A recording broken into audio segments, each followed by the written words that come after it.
روشنی سب کے لیے، روشنی روشنی سب کے لیے۔ اعوذ باللہ من الشیطان الرجیم، بسم اللہ الرحمن الرحیم۔ الحمدللہ رب العالمین، الصلاۃ والسلام علی خاتم النبیین۔ ناظرین کرام السلام علیکم، میں شاہد مسرور اور پروگرام روشنی سب کے لیے۔ ناظرین کرام، اسلام کی تاریخ یا انسانی تاریخ اس طرح کے شواہد سے بھری پڑی ہے کہ جب بھی کہیں قرآن حکیم کی تلاوت ہو رہی ہوتی ہے تو اس کے اثرات انسانوں پر لازماً نتیجہ خیز ہوتے ہیں۔ حضرت عمر فاروق رضی اللہ تعالیٰ عنہ کے قبول اسلام کا واقعہ بھی آپ کے علم میں ہے، یقیناً ہر مسلمان جانتا ہے کہ تلاوت کلام پاک کا ہی نتیجہ رہا۔ ایک زمانے میں کہیں ہم ہوا کرتے تھے اور ہم سے کچھ لوگ کہا کرتے تھے کہ جب سورج ڈھلنے سے پہلے مغرب کی اذان کا وقت ہوتا ہے اور اللہ تعالیٰ کی بڑائی بیان کی جاتی ہے اذان کے ذریعے، تو اس کا جو ایک تاثر پیدا ہوتا ہے وہ تاثر انسان کو روحانی طور پر کس حد تک سکون فراہم کرتا ہے۔ اور ہم یہ سمجھتے ہیں کہ تلاوت قرآن جو ہے، تلاوت کلام ربانی جو ہے، اس کو سننے سے جب آپ کا شغف اور محبت پیدا ہو جائے تو آپ کی زندگی میں سکون پیدا ہونا شروع ہو جاتا ہے۔ زندگی میں سکون اور اطمینان کی پہلی منزل، اور اگر آپ کہیں کہ روحانیت کی پہلی منزل یہی ہے کہ انسان قرآن حکیم کی تلاوت کو سننے کا شوقین ہو جائے۔ اور پھر آپ دیکھیے کہ زندگی میں کیسا بدلاؤ آتا ہے جب آپ سننے کے عادی ہوتے ہیں، تو پھر آپ قرآن تعلیمات کو سمجھنے کی طرف توجہ دیتے ہیں۔ اور اصل مقصد یہی ہوتا ہے کہ آپ سنیں اور پھر اس کے بعد سمجھیں۔ سمجھنا چاہتے ہیں خود پڑھنے کے بعد، خود سننے کے بعد، تو پھر آپ ان لوگوں سے رجوع کریں جو علم والے ہیں، یعنی علماء کرام ہیں۔ تو آج ہم بھی اس موضوع کے اعتبار سے آج کے جید علماء کرام سے رجوع کریں گے، وہ لوگ کہ جن سے ہم مختلف موضوعات پر آج کے اس پروگرام کی طرح باقی پروگرامز میں بھی رجوع کرتے ہیں، پوچھتے ہیں، دین کو سمجھتے ہیں، اور دین کو سمجھنے کے بعد ان تعلیمات کو ہم اس طرح سے پرکھتے ہیں کہ ہماری زندگیوں میں ان کا جو عملی طور پر ان کی شرکت ہے، ان سے ہماری زندگی میں جو تبدیلی آنی ہے وہ کیا ہے، اور پھر ان کے نتائج ہمارے سامنے آتے ہیں۔ میں سب سے پہلے آپ کا تعارف کروا رہا ہوں۔ آج کے پروگرام میں ہمارے آپ کے استاد بھی ہیں کہ ہم ان سے سنتے ہیں، سمجھتے ہیں، محترم مفتی سہیل رضا امجدی صاحب۔ السلام علیکم صاحب۔ وعلیکم السلام ورحمۃ اللہ وبرکاتہ۔ ماشاء اللہ سر۔ دوسری شخصیت ہمارے ساتھ، آپ بھی استاد محترم ہیں اور آپ نے تصوف پہ بڑا کام کیا ہے۔ مفتی صاحب سے تو ہماری آپ کی واقفیت ہے ماشاء اللہ سے، کئی پروگرامز کے حوالے سے، اس پروگرام میں بھی تسلسل کے حوالے سے، سر سے بھی ہماری بڑی پرانی واقفیت ہے۔ آپ پروفیسر بھی، آپ جو ہے وہ ڈاکٹر بھی، آپ نے صوفیہ کرام جو سندھ کے صوفیہ کرام ہیں ان کے حوالے سے تصوف پر کام کیا تھا۔ ہمارے ساتھ ڈاکٹر پروفیسر فرید الدین قادری صاحب تشریف فرمائیں۔ السلام علیکم۔ وعلیکم السلام ورحمۃ اللہ۔ ماشاء اللہ سر۔ آج کا موضوع مفتی صاحب تلاوت قرآن ہے، تلاوت قرآن پاک، قرآن حکیم، اور یہ واقعی بہت ہی خوبصورت موضوع ہے۔ جیسے کہ میں نے ابھی یہاں پر بھی عرض کیا تھا، مجھے کسی محترم ہستی نے یہ بات مجھ سے کہی تھی جب میں نے ان سے یہ عرض کیا کہ سر آپ نماز میں جو ہے وہ جو تلاوت فرما رہے تھے، اس تلاوت سے آج بہت لطف آیا۔ تو انہوں نے کہا کہ جس دن یہ محبت پیدا ہو جاتی ہے، سبحان اللہ، زندگی میں روحانیت کا آغاز ہوتا ہے اور زندگی تبدیل ہو جاتی ہے۔ کیا فضائل ہیں تلاوت قرآن؟ بسم اللہ الرحمن الرحیم، صلی اللہ علیہ وآلہ وصحبہ وبارک وسلم۔ آج بہت عرصے بعد ڈاکٹر صاحب سے ملاقات ہوئی، ہماری خوش نصیبی کی تشریف فرما، اور ہمارا اثاثہ ہیں ماشاء اللہ، ہمارے اثاثہ بھی ہیں اور ہماری رہنمائی کریں۔ اللہ تعالیٰ ان کو صحت عافیت کے ساتھ طویل زندگی عطا فرمائے۔ آمین سر۔ جو سوال آپ نے کیا تو میں اس پر تمہیدی گفتگو یہ کروں گا کہ بعض کلام کرنے والے اتنا ان کا یعنی اتنی شیریں بیاں ہوتے ہیں، ان کے کلام میں بڑی مٹھاس ہوتی ہے، سننے والے کو مزہ آتا ہے۔ بعض لوگ کلام بڑے سخت انداز میں کرتے ہیں، اچھا ٹھیک ہے۔ اچھا، بعضوں کے کلام میں ردھم ہوتا ہے کہ آپ اگر تھوڑا سا کنسنٹریٹ کریں، توجہ کے ساتھ سنیں، تو آپ اس کلام میں گم ہو جاتے ہیں. صحیح بات ٹھیک ہے. اچھا، اب یہاں پر میں یہ کہوں گا کہ بعض جو کلام کرنے والے ہیں، متکلمین ہیں، کلام کرنے والے، تو وہ ردیف اور کافی کے ساتھ گفتگو کرتے ہیں. ٹھیک ہے. یعنی آپ نے دیکھا کہ ایک شاعرانہ انداز ہوتا ہے ان کا، ردیف کا بھی لحاظ رکھتے ہیں، کافی کا بھی لحاظ رکھتے الفاظ ہیں. کی خوبصورت بنت کے ساتھ. جی. یعنی کلام کے جو معنی ہیں وہ کبھی عقل کو اٹریکٹ کرتے ہیں، کبھی دل پر اثر انداز ہوتے ہیں، اور کبھی کسی کی زندگی کو چینج کر دیتے ہیں. کیا بات ہے سر. ٹھیک ہے. یعنی متکلم جتنا صاحب علم ہوگا، جتنا اعلیٰ منصب والا ہوگا، اس کے کلام کے جو فوائد ہیں اتنے ہی زیادہ ہوں گے. اسی تناظر میں اگر ہم کلام اللہ کو دیکھیں، قرآن کریم کو دیکھیں، تو ایک طرف ہمیں نظر آتا ہے کہ اللہ تعالیٰ کا کلام ایک طرف علوم و حکمت کا خزینہ ہے، دوسری طرف ہم دیکھتے ہیں کہ فصاحت و بلاغت کا شاہکار نظر آتا ہے. اچھا، تیسری طرف ہم دیکھتے ہیں کہ اس کے ساتھ ساتھ جس طرح کہ اہل علم نے کہا کہ کبھی آپ کو نظمیہ انداز نظر آئے گا لیکن آپ نظم نہیں کہہ سکتے اس کو، کبھی آپ کو نثریہ انداز نظر آئے گا لیکن مکمل نثر بھی نہیں ہے، نہ نظم ہے نہ نثر ہے، جی انداز موجود. جی. اچھا، کہیں آپ کو ردیف قافیہ بھی نظر آئے گا. ٹھیک ہے نا. اچھا، اسی طریقے سے اگر ہم فونیٹک جو ہے اس میں سائنس کے اعتبار سے دیکھیں، یہ فاؤنٹ ہوتا ہے نا، اس کی سائنس کے اعتبار سے دیکھیں تو آپ دیکھیں سورہ فلق اور سورہ ناس. میں ایک مثال دے رہا ہوں. تو سورہ فلق آپ کو یہاں پر بلاسٹنگ نظر آئے گی، قل اعوذ برب الفلق من شر ما خلق، کائنات کی بات ہو رہی ہے. قل اعوذ برب الناس، یہاں پر آپ کو یوں سمجھ لیں کہ تاثیر نظر آئے گی، یعنی دلوں میں جو اثر ہے، اثر انداز کرنا، وہ نظر آئے گا. اور کلام اللہ ہر اعتبار سے، یعنی ہر اعتبار سے آپ دیکھیں، علمی اعتبار سے یا فصاحت و بلاغت کے اعتبار سے آپ کو اکمل نظر آئے گا. کیوں؟ سبحان اللہ. کیوں؟ کہ یہ مخلوق سے ما ورا کا کلام ہے، بلا شبہ ہے. اسی لیے یہ سورہ کوثر جو خانہ کعبہ پر لگی تھی، باقی سب کے اشعار تھے، باقی سب کے کلام تھے، اور وہ سارے فصیح و بلیغ تھے، فصاح و بلاغہ تھے، لیکن سب نے کیا لکھا کہ باقی جتنے کلام ہیں وہ سب انسانوں کے ہیں، لیکن یہ کلام ما ھذا کلام البشر، یہ کسی بشر کا کلام ہو نہیں سکتا. تو قرآن کریم ایسا ہے. اور اپنے پڑھنے والے کے لیے کتنی آسانی کی کہ اللہ رب العالمین فرماتا ہے فَقْرَؤُوا مَا تَيَسَّرَ مِنَ الْقُرْآنِ، کہ تم پڑھو جتنا تمہارے لیے آسانی ہو. ٹھیک ہے. اور پھر یہ بھی فرما دیا وَرَتِّلِ الْقُرْآنَ تَرْتِیلًا، قرآن کو جلدی جلدی نہ پڑھنا، ترتیب کے ساتھ آہستہ آہستہ پڑھنا. یہی وجہ ہے کہ آپ دیکھتے ہیں کہ جو حفاظ بڑی تیزی کے ساتھ پڑھتے ہیں تو وہ دلوں میں اثر نہیں کرتا. صحیح بات. لیکن جو اچھے انداز میں، کیوں فرمایا کہ قرآن کو لحون عرب پر پڑھو. جی. زین القرآن باصواتکم، اپنی آوازوں سے اسے مزین کرو.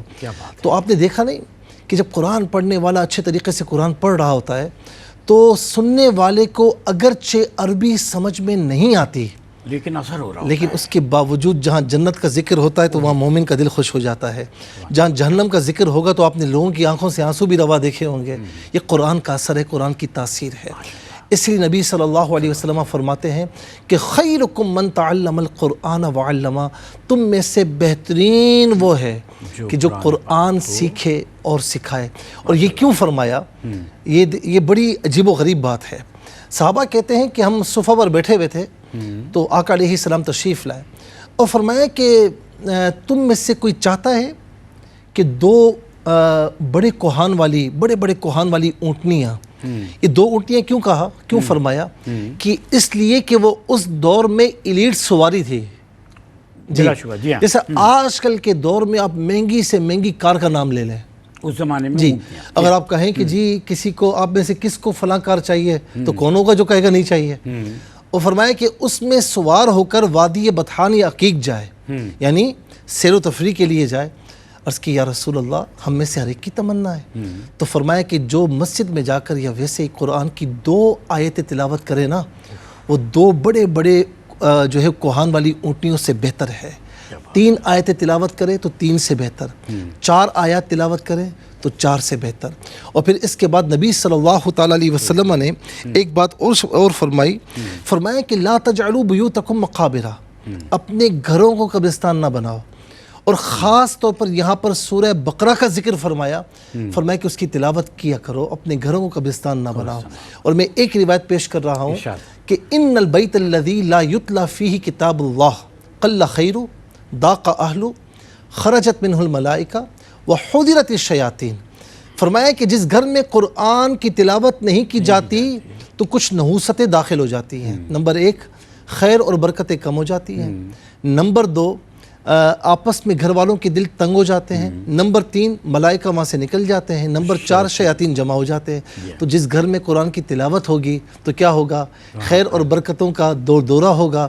گھر والوں کے دل آپس میں محبتوں سے سرشار ہوں گے. وہاں ملائکہ موجود ہوں گے. جہاں ملائکہ موجود ہوں تو پھر وہاں پر شیاطین کا کیا کام ہے؟ تو اللہ رب العالمین ہم سب کو قرآن کی تلاوت کا شغف عطا فرمائے. آمین.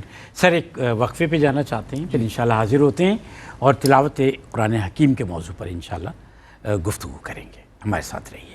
ناظرین کرام السلام علیکم. ایک دفعہ پھر ہم پروگرام ہے روشن صاحب کے لیے. موضوع بڑا خوبصورت ہے. محترم مفتی سہیل اعظم جدید صاحب ہمارے ساتھ تشریف فرما ہیں. محترم ڈاکٹر پروفیسر فرید الدین قادری صاحب ہمارے ساتھ تشریف فرما ہیں.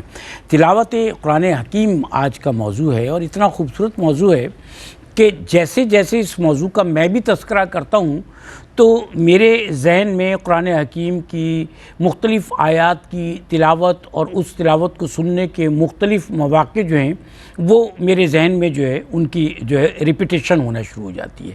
زندگی میں کیا آپ اگر دیکھیں تو اگر کسی گھر میں یا کسی جگہ تلاوت قرآن حکیم ہو رہی ہے اور کوئی شخص وہاں داخل ہوتا ہے تو احترام خود بخود اس کی ذات سے جھلکنا اور چھلکنا شروع ہو جاتا ہے. لوگ ایسی جگہ پر احترام سے بیٹھتے ہیں, ایسے لوگوں کو احترام کے ساتھ دیکھتے ہیں.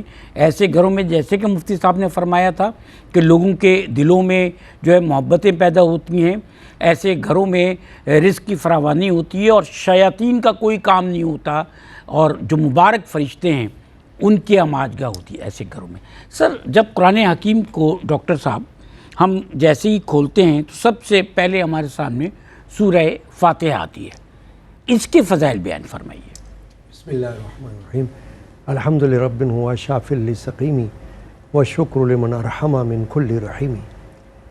بہت خوبصورت موضوع ہے ماشاءاللہ سر. قبلہ مفتی صاحب سے بھی اسی بہانے شرف ملاقات حاصل ہو جاتا ہے اور ماشاءاللہ انہوں نے سیر حاصل گفتگو کی فضائل قرآن پاک کے حوالے سے. اب آپ جو بات فرما رہے ہیں وہ ہے سورۃ الفاتحہ کے سورہ فاتحہ. جی ہاں.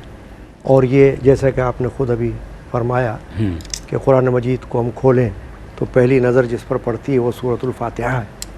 اگرچہ یہ پہلے نازل ہونے والی سورہ نہیں ہے لیکن قرآن میں ترتیب کے حوالے سے یہ پہلی سورہ ہے. جی سر. لیکن اتنا ضرور ہے کہ جو مکمل سورہ جس کو کہا جاتا ہے کہ یک بارگی نازل ہوئی وہ سورۃ الفاتحہ ہے کہ مکمل طور سے نازل ہو گئی.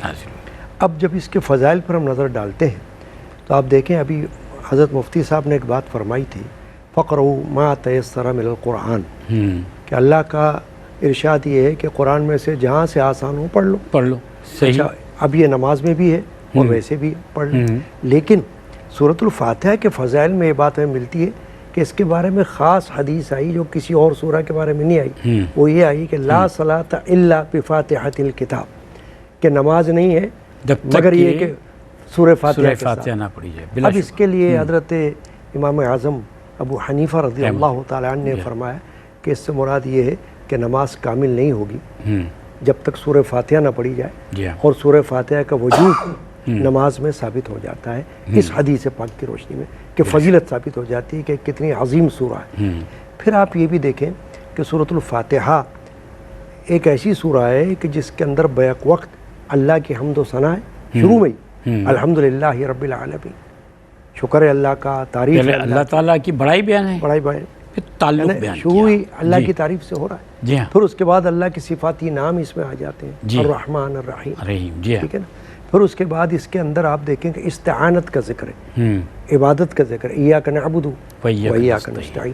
پھر اس میں دعا ہے جس کو ہم کہتے ہیں مناجات. اہدنا الصراط المستقیم صراط الذین انعمت علیہم غیر المغضوب علیہم ولا الضالین. اب یہ سورہ کو محدثین نے, فقہاء نے, علماء نے یہ فرمایا, مفسرین نے کہ اس کے اندر جامع طور سے تعلیم موجود ہے. پورے قرآن مجید کی تعلیم یہ سمجھ لیں آپ کہ جو کچھ پورے قرآن مجید میں فرمایا گیا ہے وہ سورہ فاتحہ میں سمٹا دیا گیا ہے، یعنی اس کے اندر موجود ہے. پھر ایک بات بڑی اور ہے اہم، وہ یہ ہے کہ کئی سال پہلے میں نے ایک بات پڑھی تھی اور بڑی حیرت ہوئی. آپ نے بھی نام سنا حضرت محی الدین ابن عربی رضی اللہ تعالی عنہ.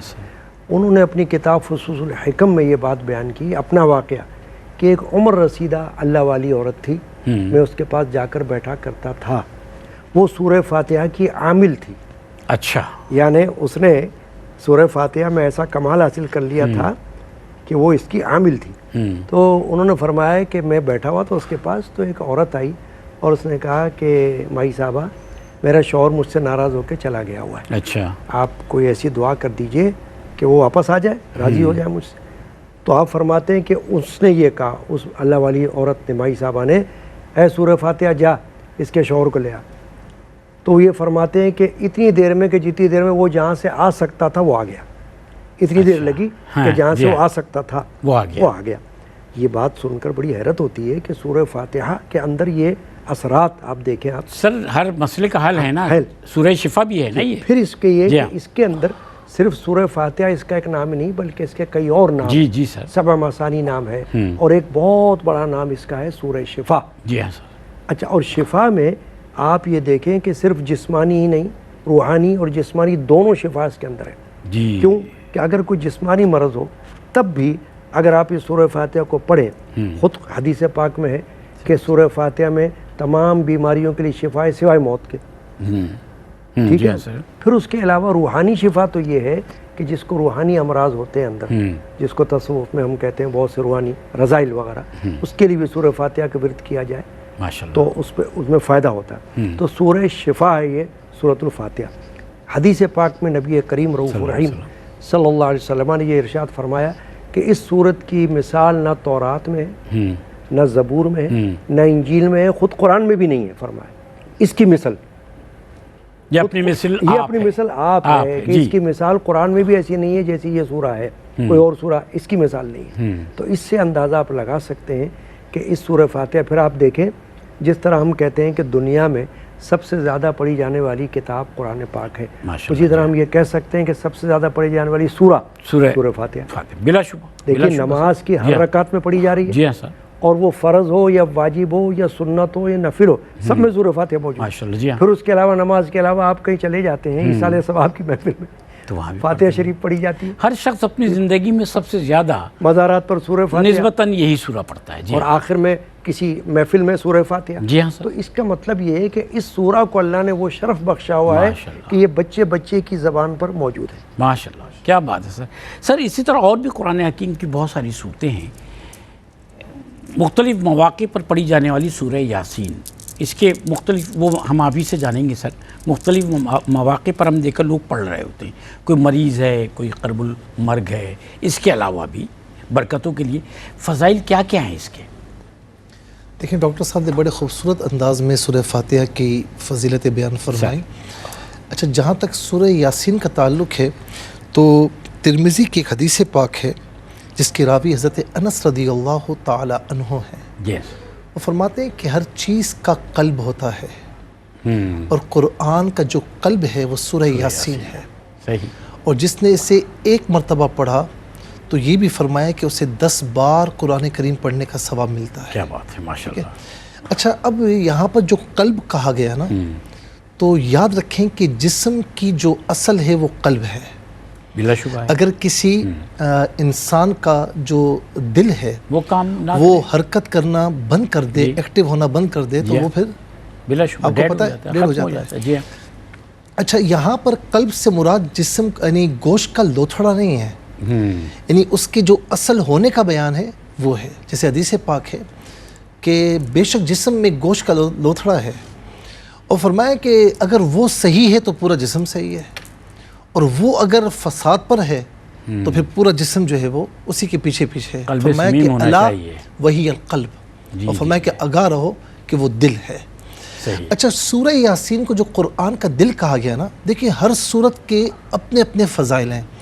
جیسے سورہ رحمان کو زینت القرآن کہا گیا، الرحمن علم القرآن خلق الانسان علمہ البیان، مطلب ایک شاہکار ہے نا زینت کا.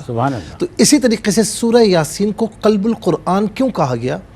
فرمایا کہ جس طرح جسم میں دل اصل ہوتا ہے اور دل صحیح تو جسم بھی صحیح، اور دل میں فساد تو جسم میں فساد ہے. تو فرمایا کہ پورے یعنی یوں سمجھ لیں کہ سورہ یاسین میں اللہ تبارک و تعالیٰ نے جن چیزوں کا ذکر فرمایا نا، اس میں رسولوں کی بعثت کا بیان ہے جو کہ ہمارے عقیدے کا حصہ ہے. اسی طریقے سے کتابوں کے نزول کا بیان ہے، یہ بھی ہمارے عقیدے کا حصہ ہے. اور پھر حشر و نشر کا بیان ہے، وَامْتَازُوا الْيَوْمَ أَيُّهَا الْمُجْرِمُونَ وَلَوْ نَشَاءُ لَطَمَسْنَا عَلَىٰ أَعْيُنِهِمْ فَاسْتَبَقُوا الصِّرَاطَ فَأَنَّىٰ يُبْصِرُونَ وَلَوْ نَشَاءُ لَمَسَخْنَاهُمْ عَلَىٰ مَكَانَتِهِمْ فَمَا اسْتَطَاعُوا مُضِيًّا وَلَا يَرْجِعُونَ. اس کے علاوہ الْيَوْمَ نَخْتِمُ عَلَىٰ أَفْوَاهِهِمْ وَتُكَلِّمُنَا أَيْدِيهِمْ وَتَشْهَدُ أَرْجُلُهُمْ بِمَا كَانُوا يَكْسِبُونَ. یہ ساری کیفیات. اچھا اب یاد رکھیں کہ جو مسلمان حشر و نشر پر صحیح عقیدہ رکھے گا اس کا ایمان سلامت ہے بلا شبہ. اچھا جب عقیدہ اس کا ہوگا تو جہنم سے ڈرے گا اور گناہوں سے نفرت کرے گا، بلا شبہ جنت کی طرف رغبت ہوگی، اللہ کی رضا کی لالچ ہوگی تو نیکیوں میں رغبت کرے گا، نیکیاں کرے گا. کیونکہ گناہ ایمان کے لیے بیماری ہے. ٹھیک. گناہ ایمان کو کمزور کرتے ہیں، نیکیاں ایمان کو مضبوط کرتی ہیں. ٹھیک ہے. تو اگر حشر و نشر کا عقیدہ اس کا صحیح ہے تو ساری جو عبادات کا مرکز ہی یہی عقیدہ ہے کہ ہمیں وہی حاضر ہونا ہے، ہمیں گناہ نہیں کرنے کہ روز قیامت اللہ تعالیٰ کی بارگاہ میں جواب دینا ہے، نیکیاں کرنی ہے تاکہ ہم اللہ تعالیٰ کی بارگاہ میں سرخروئی حاصل کر سکیں. تو اس اعتبار سے اس کو قلب القرآن کہا گیا. کیا بات ہے، قرآن کہا گیا. اسی وجہ سے آپ دیکھیں نا کہ فرمایا کہ اقرؤوا علی موتاکم سورہ یاسین. فرمایا کہ اپنے مردوں سے مراد کیا ہے کہ جس پر حالت نزع ہو. شاید میں یہ بڑی عجیب و غریب حدیث ہے. فرمایا کہ اپنے جس پر نزع کا عالم ہو تو اس پر سورہ یاسین پڑھو. کیوں؟ جی سر. تاکہ حشر و نشر کا بیان اس کے سامنے ہو رہا ہو اور اسے بھی خوف الہی اس پر طاری ہو جائے اور کلمہ طیبہ پڑھتا ہوا اس دنیا سے رخصت ہو جائے. اسی لیے کہا گیا. اور حضور نبی کریم صلی اللہ تعالیٰ علیہ وسلم نے جس طریقے سے فرمایا کہ جس نے دن کے ابتدائی حصے میں سورہ یاسین کو پڑھا تو فرمایا کہ اللہ تعالیٰ پورا دن اسی کاموں میں کفایت فرمائے گا. کیا بات ہے. اور جس نے رات میں پڑھا تو صبح تک اس کے لیے کفایت ہو جائے گی. کیا بات ہے. اور اسی طرح یہ فرمایا کہ جس نے سورہ یاسین روزانہ پڑھتا رہا، اس میں دوام اختیار کیا، رات میں پڑھتا رہا اور ہر روز پڑھتا رہا، دوام سے مراد ہر روز پڑھتا رہا، فرمایا کہ اگر مر گیا تو اللہ تعالیٰ اسے شہادت کی موت نصیب فرمائے گا. اور اب سنیے حدیث پاک جو کہ بڑی زبردست ہے کہ ابن عباس رضی اللہ تعالیٰ عنہ فرماتے ہیں کہ آقا علیہ السلام نے فرمایا کہ میں یہ چاہتا ہوں کہ میرے ہر امتی کے دل میں سورہ یاسین ہو. کیا بات ہے. سورہ یاسین قلب القرآن ہے تو قلب القرآن قلب مومن میں ہونا چاہیے. مومن بھی ہونا چاہیے. قلب مومن میں ہونا چاہیے. اور ایک حدیث پاک جو بڑی زبردست ہے، فرمایا کہ امام بہقی نے شعب الایمان میں اسے روایت کیا، ابو قلابہ رضی اللہ تعالیٰ عنہ روایت کرتے ہیں کہ آقا علیہ السلام نے فرمایا کہ جس نے سورہ یاسین پڑھا اسے بخشا جائے گا. صحیح ہے. جس نے سورہ یاسین یعنی مثال کے طور پر کہیں پر کھانے کی کمی ہے، غذائی کمی ہے، اکثر کہتے ہیں کھانے میں برکت نہیں ہے، یہ نہیں ہے، وہ نہیں ہے، فرمایا کہ جس نے سورہ یاسین پڑھا اللہ تعالیٰ اسے کھانے میں برکت عطا فرمائے گا. اچھا اسی طریقے سے فرمایا کہ میت کے پاس پڑھے، یعنی جس پر حالت نظر طاری ہو پڑھے تو اللہ تبارک و تعالیٰ اسے آسانیاں عطا فرمائے گا. اور فرمایا کہ عورت کے یہاں جب بچے کی ولادت ہو تو سورہ یاسین پڑھی جائے، یہ حدیث پاک ہے، اللہ رب العالمین اس میں آسانی عطا فرماتا ہے. آسانی عطا فرمائے گا، شفا عطا فرمائے گا. برکتیں ہیں سر، قرآن حکیم میں ہر جگہ برکتیں ہیں، انسانوں کے لیے، انسانوں کی زندگیوں کے لیے فائدے ہیں. اس لیے تو قرآن حکیم کو مکمل ضابطہ حیات کہا گیا کہ ہر ضابطہ موجود ہے، شفا موجود ہے، برکت موجود ہے. ایک وقفہ حاضر ہوتے ہیں، ہمارے ساتھ رہیے. ناظرین کرام، روشن سب کے لیے اور روشن سب کے لیے میں بار بار یہ ایک خوشکن بات ہے جس کو دہرا رہا ہوں کہ آج کا موضوع بہت خوبصورت ہے. تلاوت قرآن تلاوت قرآن حکیم.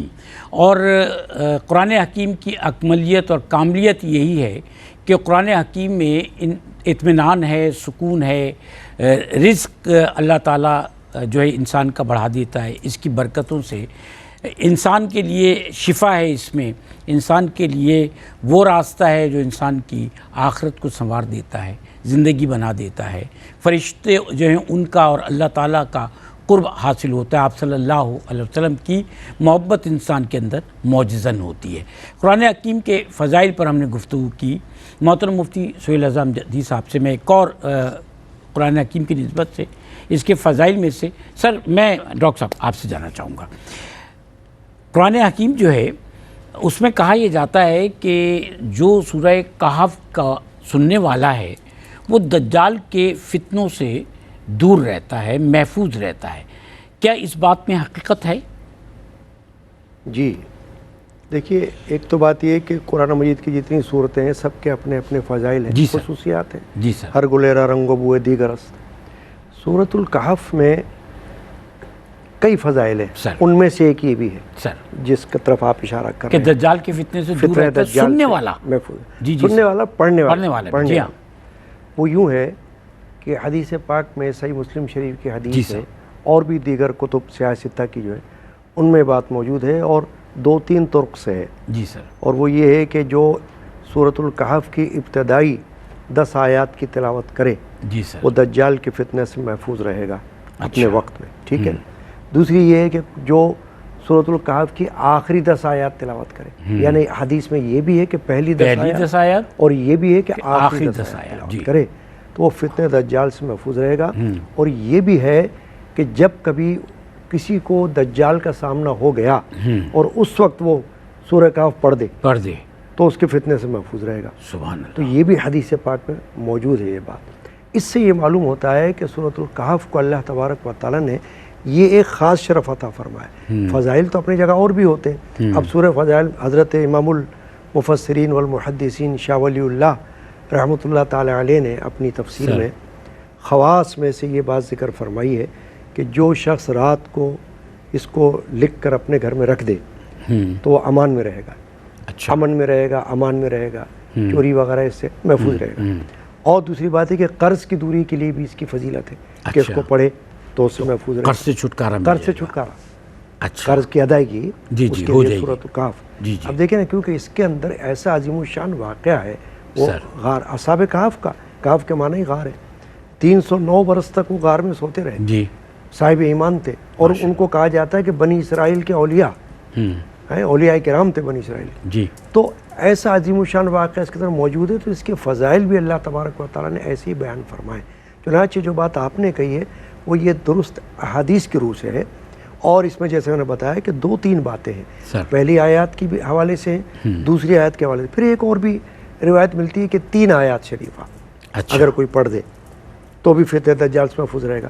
تو خلاصہ کلام یہ ہے کہ آپ ابتدائی 10 آیات لے لیں یا آخری 10 آیات لے لیں یا 3 آیت لے لیں یا مطلقاً سورہ کہف پڑھ لیں تب بھی اس میں کوئی شبہ کی بات نہیں ہے کہ جب حدیث اور زیادہ فضیلت ہے. جی ہاں. تو وہ فتنہ دجال سے محفوظ رہے گا. اور فتنہ دجال بہت بڑا فتنہ ہے، اللہ معاف فرمائے. وہ تو یعنی کہ کتنوں کو لے کے ڈوب جائے گا وہ جب وہ آئے گا، جب ظہور ہوگا اس کا. تو اس لیے اس کے لیے یہ سورہ کہف فرمایا گیا. تو یہ درست بات ہے، صحیح حدیث کی روح سے درست بات ہے. سر سورہ کہف کے اعتبار سے، سورہ فاتحہ کے اعتبار سے، سورہ یاسین کے اعتبار سے ہم نے جانا. آپ نے تذکرتاً سورہ رحمان کے حوالے سے بھی ارشاد فرمایا. ہر سورہ جو ہے اس کے اللہ تعالیٰ نے فوائد اور اثرات رکھے ہیں. ہم مجموعی طور پہ جاننا چاہتے ہیں کہ تلاوت قرآن حکیم کے اثرات اور فوائد کیا ہیں. دیکھیں، ایک بات تو میں یہ بھی عرض کروں، یہ حدیث پاک رہ گئی سر کہ من قرأ حرفا من کتاب اللہ جی فلہ حسنۃ عشرہ. فرمایا کہ جس نے اللہ کی کتاب سے ایک حرف پڑھا اس کے لیے 10 نیکیاں. لا اقول الف لام میم حرفا، الف الگ ہے، اللہ لام الگ ہے، میم الگ. کیا فرمایا کہ میں نہیں کہتا کہ الف لام میم ایک حرف ہے. جس نے الف لام میم پڑھا 30 نیکیاں. 30 نیکیاں ہو گئی. ٹھیک ہے نا. یعنی اتنا، یعنی کسی کتاب کو پڑھنے کا اتنا اجر و ثواب کہ اللہ رب العالمین رحمتیں در رحمتوں کا نزول فرمائے. اور فرمایا نا کہ لا حسد الا علی اثنین، کہ حسد یعنی رشک کرنا جائز نہیں مگر دو بندوں پر. ایک وہ کہ جسے اللہ تعالیٰ نے یعنی ایک وہ ہے کہ جسے جو قرآن کی تلاوت کرتا ہے، دن رات تلاوت کرتا ہے، تو فرمایا کہ اس پر رشک کرنا جائز ہے. اور دوسرا وہ شخص کہ جس کو اللہ رب العالمین نے مال دیا اور وہ دن رات خرچ کرتا ہے. تو قرآن کی تلاوت کرنے والے پر رشک کیا جا سکتا ہے. یہ قابل رشک ہے یہ شخص کہ جو قرآن کی تلاوت کرتا ہے.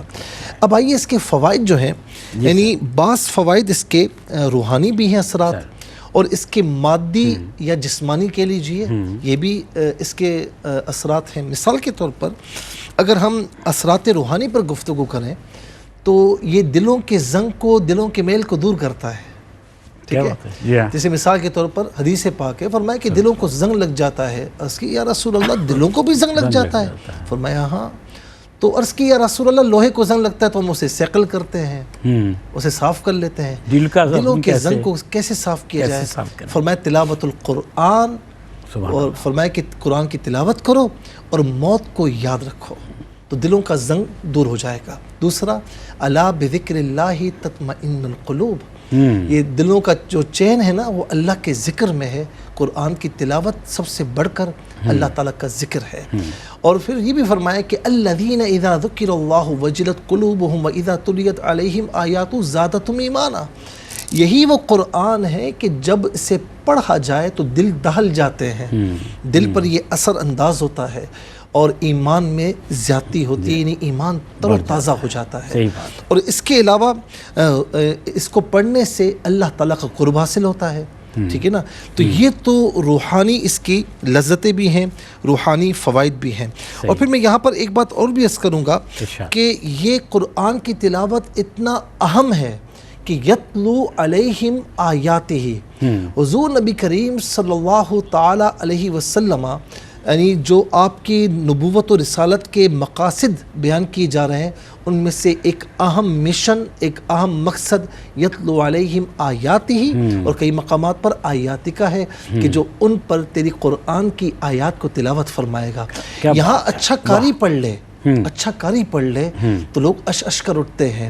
اور پھر جب یعنی قرآن خود صاحب قرآن تلاوت کر رہے ہیں تو پھر کیا بات ہے. وہ ولید تھا نا، بڑا اسے ناز تھا اپنی فصاحت و بلاغت پر، اور بڑا وہ دعوے کر کے آیا تھا. جب حضور نبی کریم صلی اللہ تعالی علیہ وسلم کی بارگاہ میں آیا، بڑی بڑی باتیں کی اس نے.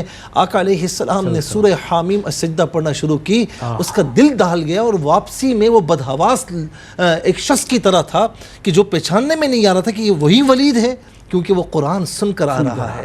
اسی طریقے سے یہی قرآن جب جنات نے سنا تو کیا کہا؟ انا سمعنا قرآنا عجبا یہدی الی الرشد فآمنا بہ. یہی قرآن جب عمر بن خطاب رضی اللہ تعالی عنہ نے سنا تو بانی اسلام علیہ السلام کی دہلیز پر جا پہنچے، یا رسول اللہ اسلام میں داخل ہونا چاہتا ہوں. اور میں آپ کو بتاؤں ابو جہل اور حضرت ابو سفیان رضی اللہ تعالیٰ عنہ اس وقت ایمان نہیں لائے تھے.